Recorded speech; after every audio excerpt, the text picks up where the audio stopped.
The round 17 preview for AFL today is here, and it was an awesome show. What do we talk about, lads? I think Port Adelaide are going to cause a boil over at the Gabba. Ooh, and I'm going for the best game of the round. It'll be Sydney Fremantle. It's going to be a blockbuster. Absolutely. Check out AFL Today right now. Welcome back to the AFL Today Show, brought to you by Stockhead, here for your round 17 AFL preview. I'm your host, Liam McAllion, also known as the Stats Guy.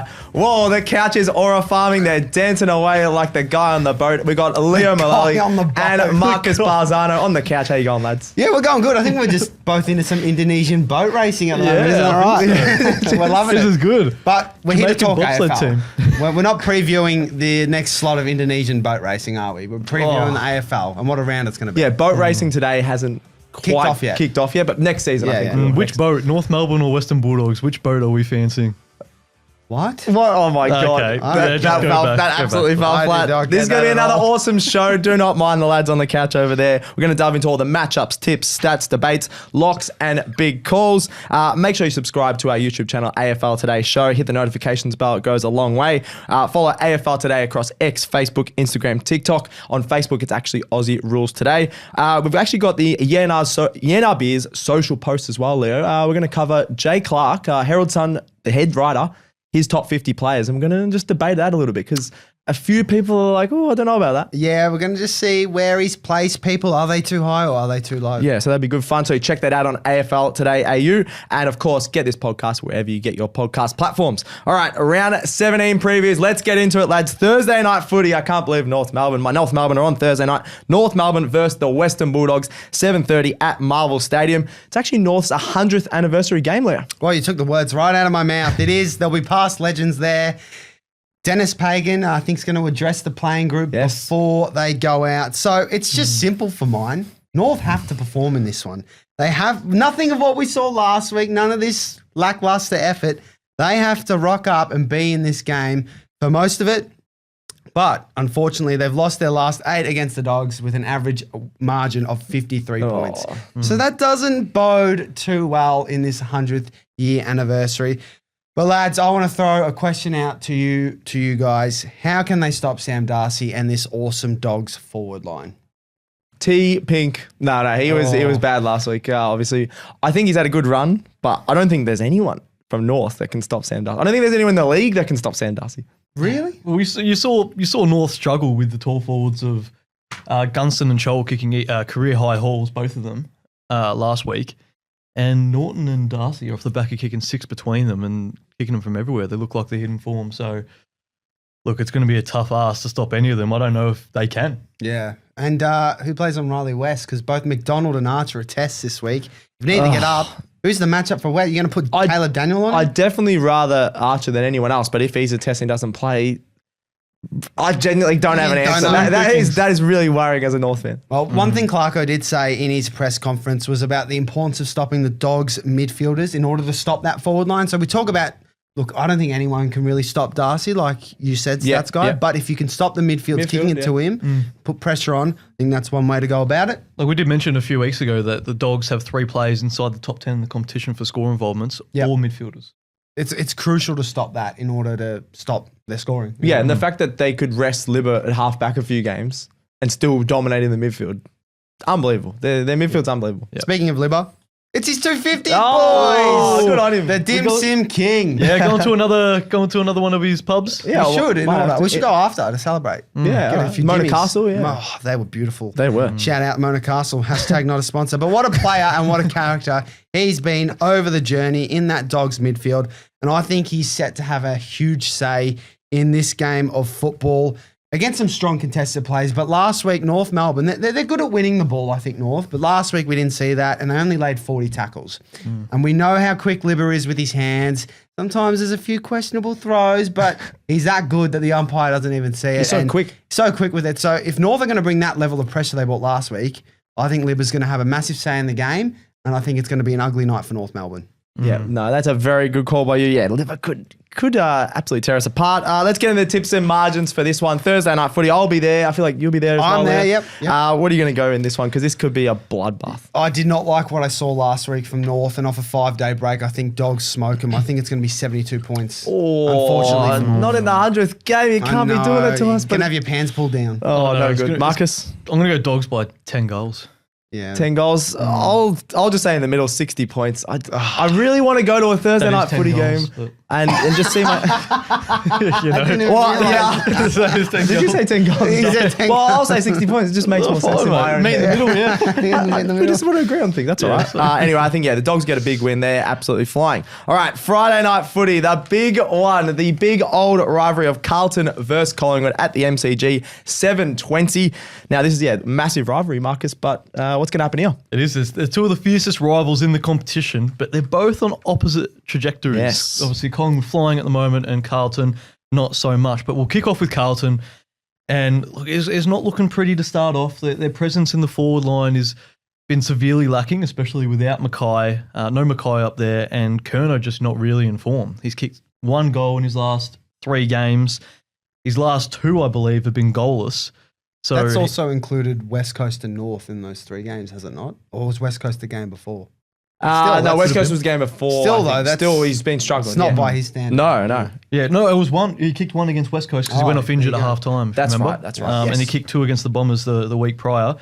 But another one who historically struggles against Collingwood and needs to lift is the skipper. Yep. Patrick Cripps. Like you look at people to stand up in that Carlton team when people aren't standing up. It's your captain. It's your dual Brownlow medalist. It's your leader. So we just need him to bring back another. The Blues are back, baby. Yeah, is there Blues are back. Is there multiple players at the Blues that are under an injury crowd? Like obviously we think Wiedering, Curnow, definitely. but is Cripps there as well? Or is he just getting a bit older? Like there's a lot of guys that just are nowhere near their best, and I think they're playing players underdone. They've had poor conditioning over the years as well. I don't know. It's a bit weird. Yeah, and across his last 4 matches does suggest that because he's only averaged 19.25 disposals across those last 4, and he's only kicked 1 goal in those last 4 matches as well, which just really isn't good enough from your star player or who you look up to. But, boys, is there a chance we see a symbolic Carlton upset here against the traditional rival, the old foe, to turn the club around, the form? The spray paint on the wall. They're going to do it, lads. Can they do it? I think this is the last opponent they want to face this week. Yeah. Collingwood are the best team in the comp. If they somehow win, do you reckon the bloke that's done the paints, like the spray painting, is like, I'll take credit for that. That's my, I fired him up. That's my win. Yeah, but the guy that he outs himself and then goes to jail. Yeah. It was worth it. We beat Collingwood. But the previous meetings do suggest that it is particularly one-sided as well, although rather close. Yeah, so you got Pies have won, Pies have won 6 of the last 7 meetings, so they get the job done, but they've been very close and really low scoring. I think the last 6 of the last 7 have gone under 169 total points, and you got 7 of the last 8 have been decided by 17 points or less. Yep. And in saying that, I think that might be a bit different this time around, but these two teams sort of just go at it. It sometimes turns a little bit scrappy because they're both going really hard. A big crowd, bit of pressure, and there's a lot of pressure on Carlton and obviously not as much on Collingwood. Yeah, this is where we need to see Carlton lift in front of a huge crowd. But the Pies, obviously, they're unstoppable at the moment. They've only lost 1 game since the opening round. That was against GWS, but the one loss was against Geelong, 3 points, where they had the chance to win it as well. Jack Crisp after the siren in his milestone game, but they ended up losing that one. But really, over the last month, they haven't particularly played that well, but they haven't needed to. They've always come across. It's a sign of a good team. We always say that's a sign of a good team to get over the line comfortably without playing well, and they've done that against West Coast, St Kilda, and obviously against Melbourne on King's birthday. And Daicos was one that starred actually in that West Coast game. 34 disposals and a goal, but it's obviously likely Alex Chincotta's going to go to him. And I reckon Chincotta will like that matchup more if Daicos plays more off the half-back instead of the midfield. Yeah. Which he might tend to do. I think Chincotta's more suited to tagging someone off the half-back than actually in the guts. I think it suits his game style more. He's running. Yeah, okay. More so, and I think he can go with Daicos in terms of running around the ground. Really? I think No like, one I can think go with Daicos. We said this about Windhager. And for endurance, but I think Daicos has got the footy IQ to, when the ball does, he reads the game a lot better than Chincotta. Yeah, okay. Daicos, obviously. But if he has another big game, is he a clear Brownlow favourite? I don't know Daicos. about clear. He's leading the Daicos medal. We're going to rename it the Daicos medal. He's leading the Brownlow medal odds currently. Yeah. I don't know about clear favourite because there's someone that you're actually going to touch on in a later game, Marcus, that might be up there as well. But if he can break a tag yet again, then he's definitely one of the favourites. Yeah, he's got to be at top 3 at the very least, and probably top 2 for most people. So I don't mind that, especially if he has another big game. All right, tips and margin. We'll start off with you, Marcus. What are you thinking? Yeah, not looking pretty for the Blue Baggers in my opinion. I'm going to go Pies by 40 points. 40. Yeah, similar. Pies by 6 goals in this one. 6 goals. Should I say 36? 6 goals? No. I'm going to go Pies Funny by. guy. I'm going to say Pies by 29. They haven't yet full on smashed a lot of teams, but yeah, not good. Not looking good for Carlton. But I think they'll start okay and then fade away like they did towards the start of the season. All right, next game is up at Optus Stadium. West Coast versus GWS. There's actually a Friday night doubleheader, lads. Just want to touch on that. What the hell? Yeah, not a fan. Not a fan? Not a fan. We don't need that. So, especially like this game as well. How many people do you reckon are going to be tuning in? How many West Coast and How many Giants fans? I'll probably rather watch this than have to watch Carlton every Thursday or Friday night.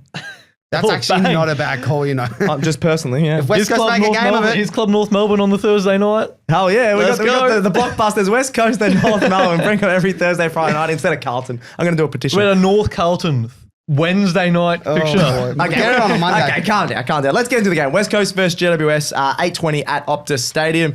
Now, lads, I got a bit of a question. I'm not saying I agree with it. I just want to put this out there. Okay. Is West Coast's list better than we first thought? So you've got 2 rising stars in there. He just laughed. He laughed. Poor West Coast fans out there. 2 rising stars across the last 2 games. So you've got Tyler Dewar and you've also got Clay Hall. Then you've got bringing in McCarthy, who's just unbelievable his first 2 games. And Brady Hoff's rising. Jimby's been pretty solid down back, which is also been surprising. Is it a little bit better? I'm just saying a little bit better than we first thought. What are your thoughts? They're 1-14, lad. Lad, it's okay. He's from Liverpool. Well, I get what you're saying. They've got some players coming through. More than I thought. But it doesn't matter until they build a few wins, in my opinion. Yeah. Yeah. It's promising if you look at this team and the players in there in 4 years' time, 3-4 years' time, once they have more footy under their belt. But they are probably going to lose a lot of experience, and they have already lost a lot of experience this season. Yeah. I think it's just going to be a little bit tough over the next back end of the year, especially. Yeah, I do agree with parts of I think parts of what you guys were saying. I mean, there was just a few guys that have stepped up and been a bit better than I thought for the Eagles, like the guys that are getting the rising star noms, which I didn't think they were at that level. But they're the players that were supposed to be good. Yeah, but they're not supposed to be the ones to step up in that side. It should be the likes of the older guy. Liam Baker's been very good, but Tim Kelly. Yeah, you're right. Yep, no, good call. Do we think they can sustain the effort? They've obviously had a really close game, or decently close game against Collingwood, leading a halftime. They were really good against Geelong as well.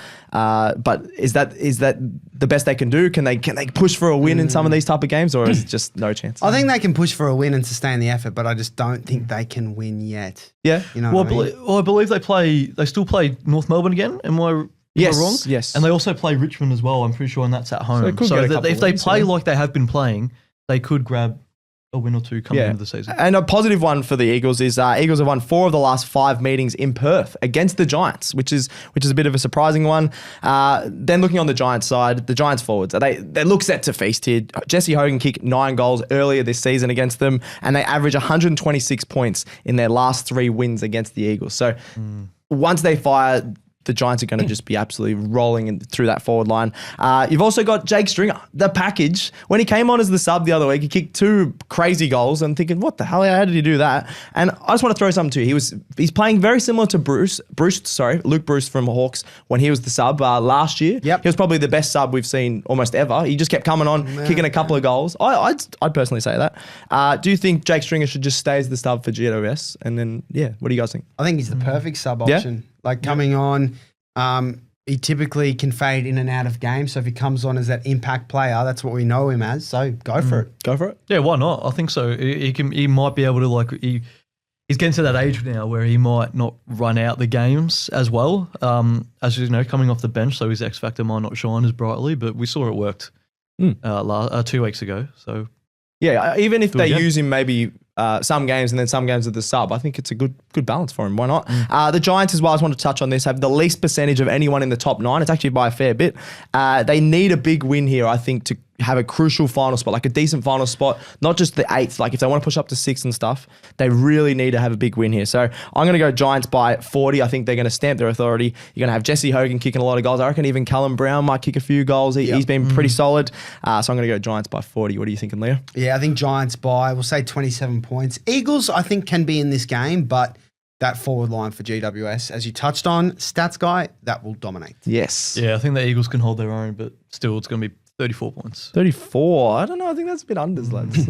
27, 34. Well, Oh, sorry, mate. Just one goal under. yeah, Sorry about just that. 40. Just get up to the 40. Get Him up and to his 40. margins today. Yeah, I don't know why Obviously. I'm obsessed with them. There we go. All right, Saturday, let's get into it. Essendon versus Gold Coast at Marvel Stadium, Saturday, 12:35 p.m. Now, lads, we were talking before the show, and you guys are on opposite sides. Even though Marcus is an Essendon supporter, he knows better. He knows not to believe in his own side. So, Leo, you actually believe that Essendon will win. Marcus believes Gold Coast will win. So I want a bit of a debate on the couch here, a bit of fisticuffs. You start first. You want me to start? Yes. Well, I'm really big on Essendon in this game, and I know they had a few injuries over the bye rounds with Only Essendon would do that. Parrish, Redmond, and Langford. It was that match sim they must have done.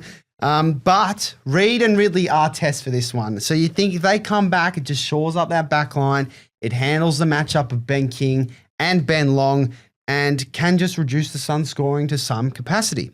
Parrish is out. I don't think it's a massive out, but I still think there's enough guys in that Essendon midfield to take it up to that Suns midfield. You know, Merritt has to play there.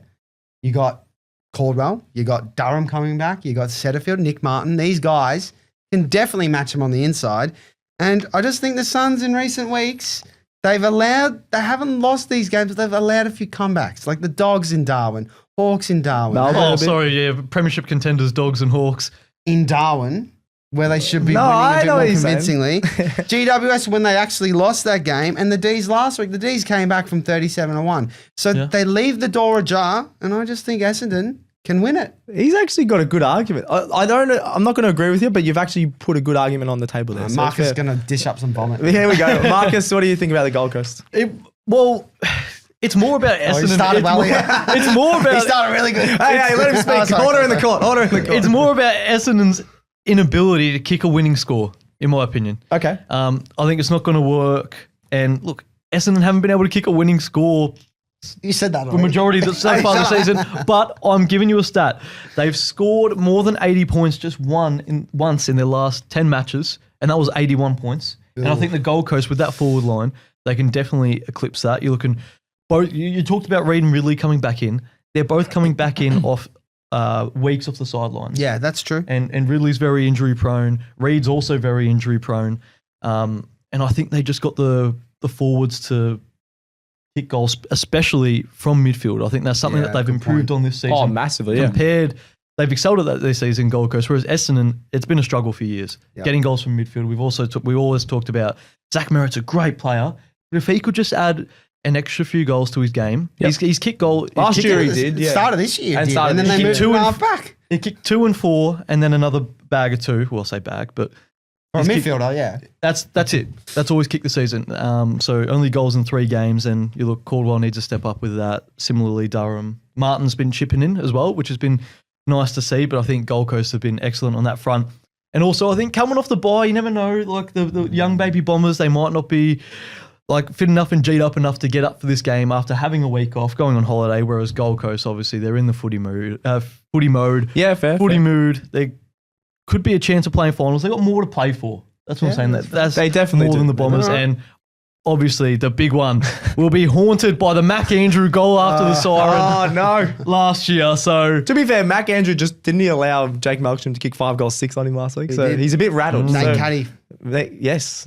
Nate Caddy could have. Nah, I'm still leaning towards the Sun. I think I liked Leo's argument better, but No, he argued well. I his reckon. points he brought it were back. Marcus's points were better, and the Mac Andrew just in the back of their head will scare them. So I'm going to go Suns by 25 points. Leo, Yep. who are you going? Bombers by 11. Ooh, I'm on him. I don't. As much as I like it, I don't really see it like it. But if there is a game to cause an upset, I can see where you're coming from. But I'll go Suns by 20. All right, there we go. All right, Geelong versus Richmond is the next one. Saturday at 4:15 down at the Cattery at Goomba GMHBA Stadium. You always laugh when I say Goomba. Especially Anyway, Marcus, this is your one. You got the Geelong forward you're looking at. Yeah, Geelong forwards, especially down in Goomba, is going to be in. We talked about the feast for the GBWS forwards against West Coast. It could be a similar sort of thing here. Yep. Especially for the leading Coleman medal person in the race. How do I say that? Can't say Coleman medalist. Leading Coleman medalist. Yeah, no. Okay, leader of the Coleman Jezza.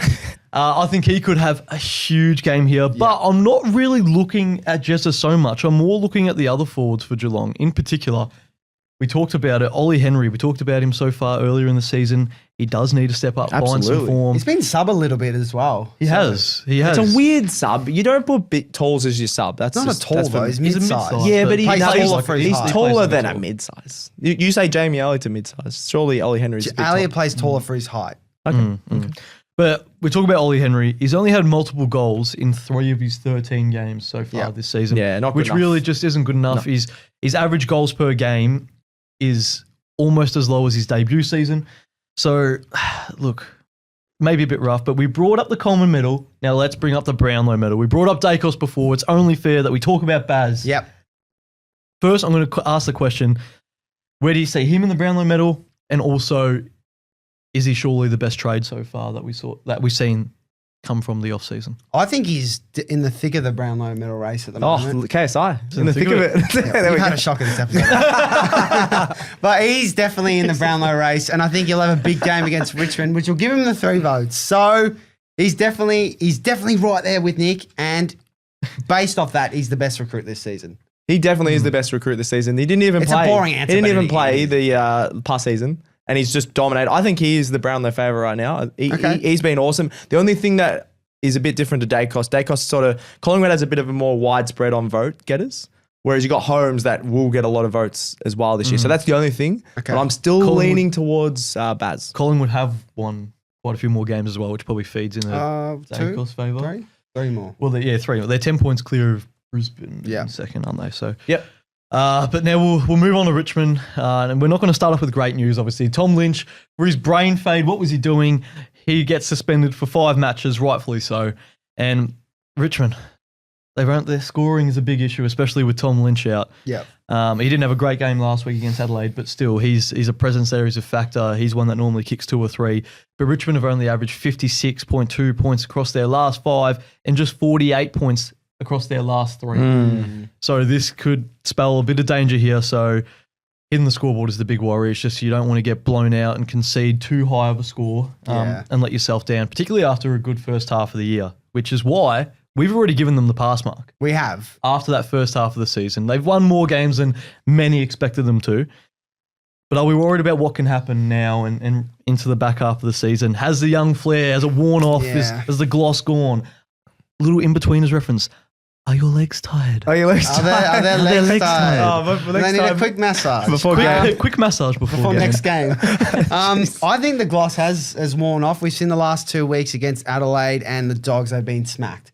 Geelong poses that same threat, but it's about what they do, not just in this game, but afterwards. If they can snag another win, I know they play North again down in Hobart, then that's Fortress. Yeah, sure, mate. That's what they're going to be looking at.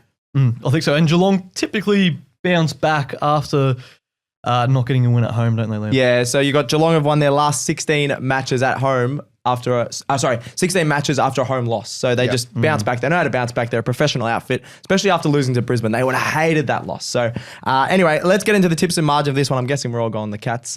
Marcus, you go first. Yeah, we got the cricket bat over there just offset for the cricket show that we're filming on later today. And I'm raising the ton. Raising the bat, 100 points. 100. Exactly 100. And 100. 83 for mine. 83. I'm going to go Cats by 70. I think Meet in the middle. Me in the middle. Why not? In the middle of anything. Yeah. What are you talking about? He's operating a bit slow there. No, it's all right. I'm always a bit slow. Anyway, they'll get the job done at the Cattery. Let's get into the next one. Saturday night at the Gabba is Brisbane versus Port Adelaide. Now, lads, this may be a danger game for Brisbane. They're 3-4 at home this season, which is really below their standards. They hardly ever lose at the Gabba. They've had some poor losses to GWS and Melbourne. Both teams are outside the top 8, and they lost to them at home. Now, Leo, you're a weird man that you somehow go for Hawks, Port, Saints. No, I don't go for Port. That's a bit. You sort of do. But you've been big on Port, and you're big on Port in this one, and especially as a danger game for Brisbane. Yeah, I think this is a massive danger game for the Lions. If they lose this and teams below them win, they could fall to 6, and they do have the toughest fixture left. I think we talked about that a few weeks ago, and Port have won 3 of their last 4. They haven't conceded more than 71 in their last 4 weeks. Their defense is underrated. Yeah. They are playing sneakily good football. And they will be buoyed by a big signing. Isn't that right, Statsman? Absolutely. Miles Bergman, a lot of Victorian clubs were trying to poach him. He's just re-signed for 2 years, I believe. I think so. At Port Adelaide, which is really good. He locked down Cripps last week, but not only did he lock him down, he was great in attack himself. He set up so many goals. He was getting intercept marks. He was getting tackles. Then he'd set him up on the other end. He's unbelievable. Probably, I didn't think he had that two-way game in him. I thought he was more of a defensive player, but now he's showing that he can play really attacking. So he went to Cripps last week, lads. Do we think he should go to McCluggage, Neil, one of the Ashcrofts, anyone from Brisbane, or is that a bit tough? That's a big step up from especially the form that Cripps is in. I think based off the Cripps matchup, he's probably more suited to the Lockie Neal matchup, that inside player. But he probably could go with McCluggage both ways. So it's a tricky one. I think McCluggage, in all honesty, because McCluggage also has that impact of going both ways. Yep, if he can limit that game, and also I think Butters and Neal is just a fun matchup. Yeah, to look at, like two hard heads, 2 live wires going in it. They kind of like getting in and dirty, getting the little handballs out. So I think that'll be a fun matchup. I reckon he goes McCluggage. Yeah, good call. You've been so big on Bergman, Leo. This is just off the cuff. Would you rather Miles Bergman or Jason Horne-Francis? Horne-Francis. Oh, I thought you would go. I thought you were going to ask me Bergman or Nas. Oh, we did talk about that in the office. I couldn't remember which one it was. I'm leaning Bergman, you know. Oh, really? That's recency bias, I reckon. It probably is. Nas is a better all-round. Not sure about that one. Watch Nas dominate my beloved Hawks, but we'll get on to that. We'll get on to that one later. Looking at the past matchups, you had Hipwood and Danaher dominated the last few meetings. I think Hipwood had 5 last time. The time before, Danaher had 5. So the big forwards have dominated Port. Brisbane big forwards have dominated Port in the past. Do we think this is time for Logan Morris to shine? Lads, he's got 5 goals. What do you mean time for him to shine? No, but just continue against Port, continue his shining. The fact that Hipwood and Danaher aren't playing, that he's going to shine against Port. Is Hipwood not playing? Oh, rock have I been living under? That's what he's saying is the Jack Nicholson of the AFL. Yeah, something like that. You've confused me there. But anyway, 5 goals in each of his last 2 games, 17 across his last 6. Do we think he's time to shine again? He's going to hat-trick of 5 goals, do we think? Is that possible? I think he can. He's shown that he can do it against good defenses like Geelong. And even GWS as well. But Port's defense has been quite good, and I think Aaliyah might get the matchup, or even Asava could just outbody him a bit. But if they can get him on the lead where he does his best work, it's Logan time. It's Logan time. I really like that. All right, tips and margin. We got a bit of a difference here, Leo. I know you're keen on Port. I love Port. I'm actually tipping Port here. I think this is a danger game for Brisbane, and I think they'll slip up. So, Port. It definitely is a danger game, but this is where they're the reigning premiers. They're reigning premiers for a reason. They got to step up, and I think they will here. They'll comfortably win by 4 goals. Yeah, they just beat Geelong in Geelong. They absolutely smacked them down there. So Lions by 18. They haven't been as strong at home, so I'm going to have a tentative look at 18 points, but they'll get the job done at the Gabba. Before we get into the next game, let's have a break with Stockhead. Hey, Leo, quick question. Do you know what the ASX means? Do you mean AFLX? No, mate, the ASX, the Australian Stock Exchange. Oh, man, I'm absolutely clueless with that stuff. Well, lucky for you, Stockhead is a free website that gives you everything you need to know about punting stocks on the ASX. Damn, that sounds pretty good. Where do I check them out? Check it out via stockhead.com.au, and it's even easy for your little pea-brain to understand. Damn. Next one on Saturday night is St Kilda versus Hawthorn, 7:40 at Marvel Stadium. Now, Marcus, this one is a tough ask for the Saints, but they were sold last week.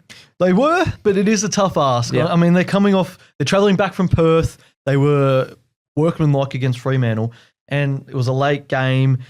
Hawthorn, it's even like Saturday's a late game as well. So Hawks with an extra day's rest. The kids coming in though, they've definitely shined, but they threaten to cause an upset, haven't they? So far, St Kilda at Marvel Stadium. They beat the Cats. They beat the Cats there. Almost so they beat Collingwood. I say almost beat, but it was decently close. They played well against Collingwood, and so they're definitely well within their rights to, be in this contest. But it's the kids that I'm loving. It's Taru in particular. Taru. Don't clip that one up. Sorry, did you say Taru? I did say Taru. The kid was born in 2006. Taru. He knows how to find the sticks. Taru. He jumps so high, he marks the ball. He knows how to kick a winning score. Flying Viking, welcome to the Saints. Hey, okay, I just clapped myself. I don't think Leo he clapped himself. Clapped himself. That's sure. We want to bring soccer shares to the footy. Yeah, and they've got a good one. They've got a good one. That's a great chant. They're doing well. So, but if Nas can re-sign, that will be the big boost. Yes, along with Taru and that song. If you're not G'd up for a performance after that song from Leo, then I don't know what will. I could be at the game. Saints could be up by 10 goals in the last quarter, and they're singing the chant, and I'm joining in. That's how much I love it. Yeah. You're gonna wear a Viking hat? No, I reckon. I could, I might buy one. That'd be nice. But Nas re-signing, in all seriousness, will be a huge boost for not only the fans, but also just the playing group in general. It just shows that it's not another big player leaving, and they believe in the project. They believe in the Ross Lyon project, which Nas is a big fan of Ross behind the scenes. So that'll be huge. But we'll go across to Hawthorn. And they suffered an injury, which looks like could be for the season with the bone stress in his back, and it's Josh Weddle. His versatility and run off half back. Leo is so disappointed. He's devastated. But how big of an impact will this be off, and particularly his versatility? Yeah, I think off half back, we have Sicily who should come back in, but if not, there's Scrimshaw, there's Jai playing some good VFL form. So there is the option there for half back. It is his versatility though. It's throwing him into the ruck or throwing him forward or on a wing where it can change the game for us. So to not have that option and be a little bit limited there, that definitely could affect us going forward. Yeah, and especially he's at such a young age. He's 21, so he's in that growing age where he's a growing boy. These sort of injuries can happen. Careful, mate, make me grow. Whoa. But is this a game to give Gunson a rest? Look, I know you had the bye a couple of weeks ago. He's played a lot of footy. He's playing great form. 7 goals. He just kicked 7. But he's come off 2 buys. Hey. But you got players like the likes of Luke Bruce, Kel Shadir, Mitch Lewis as well, coming in and playing well in the twos. It's a good problem to have. Yeah. Do you just give one a go? Look, boys, your spot isn't guaranteed for finals here. Let's put a bit of competition in, friendly competition. Do you think there's a chance to rest Gunson and maybe play some of the twos? No, I wouldn't because, we had the bye 2 weeks ago and last week. Hey, but enough of that. I think it's more one of those things where the forward line is on notice. They know that all of them have to play a really strong level because of those guys in the twos. Yep. And it's, as you said, it's a good problem to have. So I wouldn't be making any changes this week, but for future games, it's definitely something to look at. I think you did mention you do have a 7-day break for Freo next week, yes. So that's handy. Maybe perhaps after that one. Yeah, could be a little break for some of those players. Yeah, no, good call. That's a very good problem to have down forward for the Hawks. Who are we going, lads? Marcus? Yeah, I'm going to go the Hawks by 20 points. Ooh. Yeah, I'm going very similar. Hawks by 19. I think Saints can definitely make a game out of this. No, I agree. I'm going to go Hawks by 25. I think it would be very similar to the Collingwood game. Yeah, I just don't know if the Saints have those clutch players outside of maybe Rowan Marshall that's going to get them over the line, whereas the Hawks just have match winners everywhere. So 25 points for the Hawks. All right, Sunday fun day is the next one. Sydney versus Fremantle, Sunday at 1:10 at the SCG. This is actually going to be an awesome game, Leo, I reckon. Yeah, this is the game of the round for mine. Yeah. First thing I want to talk about on this one is the rucks. We've got Grundy in prime Grundy form. It is so good to watch that hair mopping about versus Darcy and Jackson. Jackson, as we know, last 6 weeks has been outstanding, but Darcy played his best game in, it feels like forever, last weekend against the Saints. Quick question, lads. Who wins this ruck battle? It's a tough one. I'm still leaning towards... Grundy's been unreal. He's been unreal, but I'm still leaning towards Fremantle. And I believe last time, one of the times Fremantle played at the SCG, Darcy actually held Grundy very, very well and had a very good game. So if he can do anything like that again and leave Jackson to do his magic in the forward line, particularly for a Sydney forward line that have Sydney defence, that have struggled with taller forwards. It could be Darcy and Jackson that have the better on the night. I reckon you guys are forgetting how good the unicorn, the prime unicorn of Brodie Grundy is. Everyone's a unicorn to him. Well, Darcy is a unicorn. You got Jackson is like a baby unicorn, and then you got Grundy who's the king of the unicorns. He was the original guy. It's also called Sam Darcy unicorn. So are you saying Sam Grundy, Darcy's like a kid as well? Yeah. Grundy birthed Jackson? Pretty much. So Maybe They got the similar haircuts too. Grundy has a better overall game, so I'm going to go Grundy in this one. 2 is better than 1, I think. But there is some other big men I want to talk about in this game. So Amadi and Alex Pearce are both tests to come back in. So you think that matchup kind of cancels each other out. They play on each other. It is what it is. Tom McCartan should be back, and you think he goes straight to Tracy. I think that'll be a huge in for Sydney because they obviously missed him last week. Yep. But the Freo forward I want to touch on, Jai Miss. He's just one to watch in this one. He's kicked 4 goals in his last 7 games and is just struggling to find a disposal. Do you think teams come out to, not tonight, tomorrow night, do we think he could get dropped? Yeah, well, he had 4 disposals against St Kilda. He virtually did nothing. So yeah, I think I know he's a young player and you got to persist with these players sometimes, but also I think it's good for confidence just to go on the twos. If he kicks a bag and finds form, then great. Then you can bring him back into the side. I don't think there's really any danger in doing that. Look, I know this is a big game and they need they want to win this in terms of top 4 hopes, but I think why not? He just looks like he's lacking confidence. We've seen him at his best that he's a jet. He's a great kick. He doesn't usually miss. He's usually just dead eye. But I like it. Genuinely, he should be dropped. He should have been dropped before. They don't need him. Their forward line is firing without him. Their midfielders have been kicking goals. Even Brayshaw and Sarong have kicked a few goals the last 4 weeks.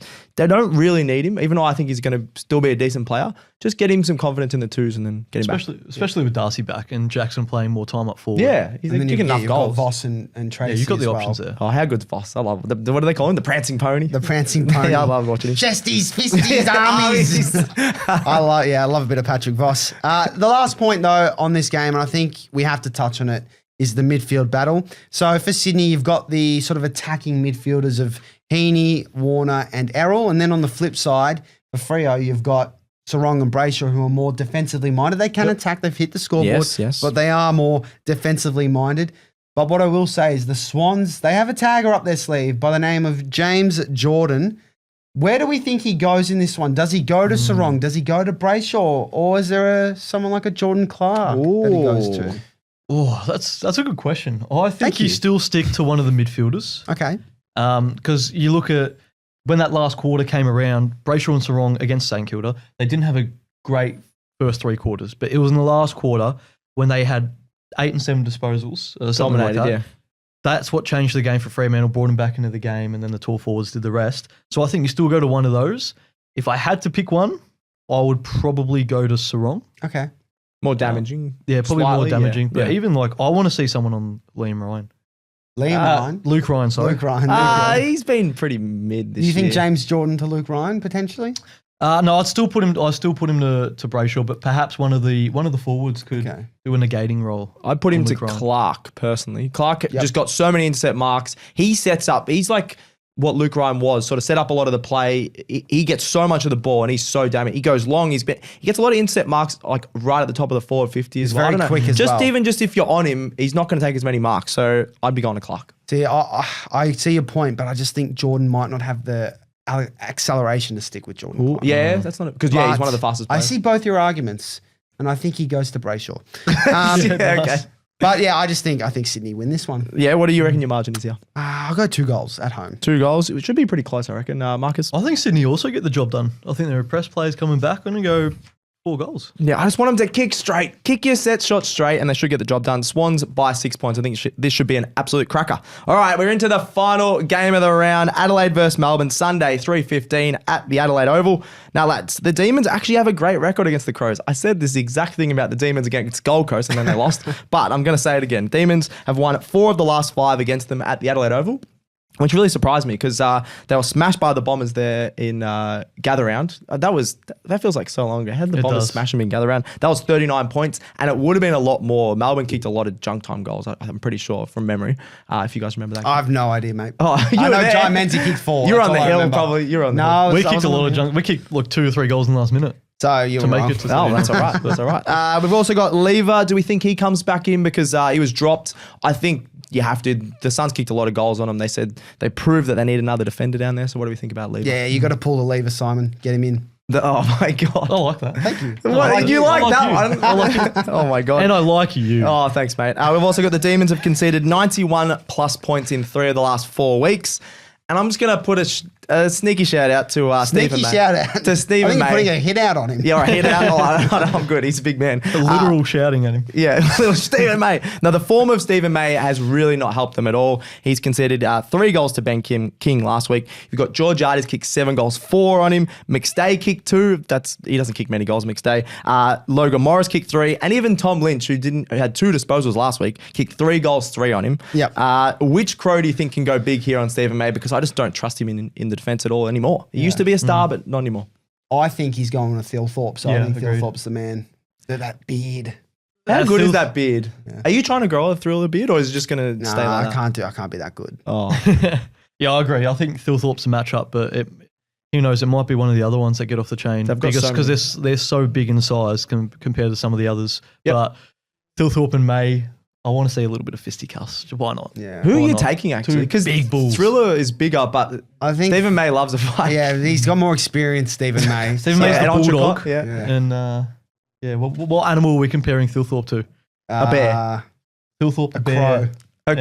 Oh, okay. Don't know. The Crows don't have beards. We've got the Crows. They continue to be top 2 on beards. offense and defense. I just want to highlight their defense specifically. I think Leo's been talking them up all season. They haven't conceded more than 63 points across their last 5 games. We've got Joshy Worrell down there. I talked about him on the Sunday show. I want to talk about him again. He's got the 2nd most intercept possessions in the league this season. And they just look a lot more structured down there. So obviously, the last couple of years, their forward line's been firing. But the reason they're good this year compared to last year is their defense. That's personally, I think. We are a big Josh Worrell show. Yes. Aren't we? He's We underrated. have a lot of time for Joshy Worrell. Yeah, and that Adelaide backline. It's so good. Yes. He scored about 153 super coach points, Joshy Worrell, last week against the Tigers. He's in my draft team. I'll There you take go. that. That's I not didn't bad. even know that. Should've captained him. Yeah, captain him this week. All right, tips and margin. Who are we going, Leo? I think Crom by 38. But I think D's can stay in this one. But that forward line is just chef's kiss. Chef's kiss, Marcus. The Crows by 5 goals. Almost said the D's there, but Crows. The D's. Well, yeah, definitely the Crows. I'm going to go Crows by 38. I think the D's in the middle. have 2 or 3 good quarters like they've done the last couple of weeks. Not me in the middle. And then the Crows get the job done. All right, let's get into it. We've done all of the other round 17 games. Let's get into the lock of the week and big calls. Oh, Leo, you got to get your lock right this week. Come on, mate. We'll start off with you. Mate, this is a lock. Bailey Dale, 20 plus disposals. Oh, that's easy. North conceded 33 to Amon last week, who is Hawthorn's halfback. And I just don't think North have any pressure forwards that can go on Dale. We cracked the 50 this time. He honestly could Crack get the phrase. 40. You almost got it plus. against the Bombers. He could. I'm going pretty safe too, and it's in the same game, actually. I'm going to go Sam Darcy, 2+ goals. You're not going to like our big calls either.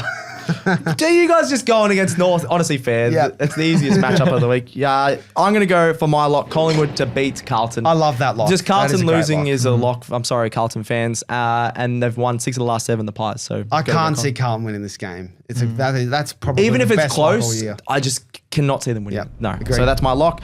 Big calls. Here we go. This is the week. I'm telling you, this is the week. Shut up, bros. Please, just say we're not going to get them. Just get some positivity on this show, mate, Marcus. Well, if Chol and Gunston can combine against the North defenders Oh, for what like are we- 12 goals, then I'm going Darcy and Norton to combine for 10+. I can go 12. Go for 15, mate. I haven't got a big call right this year, so I'm going to stick to the 10. I'm going to Are you go. the only one that hasn't got one, right? Or you got one? I haven't got one. I'm not sure. I'm pretty close. I don't think but I've got one. I've done a few funny ones where, like, I'd Oh, yeah. Just where- you got it right. like Jack Higgins said he'll love South Australia, and then you boys are, going a bit safer, but that's fine. Sure. I'll go Darcy Norton, 10 goals. 10 goals. Leo. Riley West, 4+ goals. Wait, so Whoa. it's Bulldogs kicking 200 points in this one. Look, my reasoning is that you don't have the matchup for him. If Archer and McDonald play, they might be a little bit underdone or just not fully fit.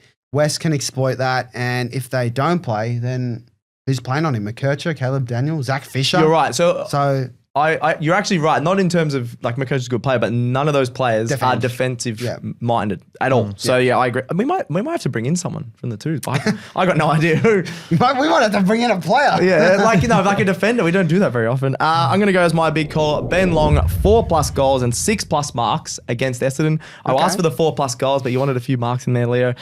He's kicked 3+5 times this season. He's had 5+ marks. A lot against the lower teams. So you got the Eagles, the Tigers, the Saints. The Essendon are around that mark as well. So 4+ goals and 6+ marks. Ben Long. I love it. And I reckon whatever your big call is or lock, leave it in the comments. And I reckon we'll judge him. We could judge him on a short or something. Send some abuse or something. Yeah. What? I'm always into the abuse, aren't I? Send it to what? I definitely did not have a traumatic childhood. Yeah. That's another podcast. Anyway, that'll do us for the AFL Today Show. If you enjoyed today's episode, make sure you subscribe to AFL Today on YouTube and follow us on X, Facebook, Instagram, and TikTok for more footy content all season long. Subscribe, star, and like all of your shows on our podcast apps. That's Cricket Today, AFLW Today, Hold All Tickets, True Bloods, Honest Beers, and Footy Form Guide. Thank you very much to Brody and Olivia behind the camera. Thank you, Leo. Thank you, sir. Thank you very much, my causer. Pray for the Bombers. Yeah, absolutely. And for North. We need to pray for North. We'll see you on Sunday to wrap up all things round 17. We'll catch you then on AFL Today.